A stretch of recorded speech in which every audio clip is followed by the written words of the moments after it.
আসসালামু আলাইকুম, কেমন আছেন সবাই? আশা করি সবাই ভালো আছেন। আজকে নিয়ে আসলাম মজাদার একটা রেসিপি, সরপুঁটি মাছ দিয়ে লাউ দিয়ে রান্না। তো কম বেশি আমরা সবাই সরপুঁটি মাছ লাউ দিয়ে রান্না করে খাই, বেশ ভালোই লাগে। তো আজকে আমিও সরপুঁটি মাছ দিয়ে লাউ রান্না করছি, দেখি খেয়ে কেমন লাগে। এই প্রথম আমি রমজান মাসে লাউ আর সরপুঁটি মাছ রান্না করছি। তো সবাই বেশি বেশি করে শেয়ার করে দিবেন। যেহেতু আমি ফেসবুকে নতুন কাজ করছি, সবাই আমাকে একটু সাপোর্ট করবেন। অনেকেই আছে যে ফলো দিয়ে আবার আনফলো করে দেন।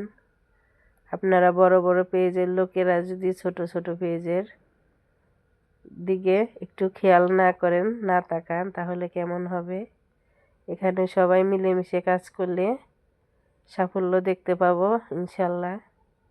তো ছোট বড় কাউকে অবহেলা করবেন না, সবাইকে বেশি বেশি সাপোর্ট করবেন, ভালোবাসবেন, তাহলে এগিয়ে যাওয়ার পথ উজ্জ্বল হবে।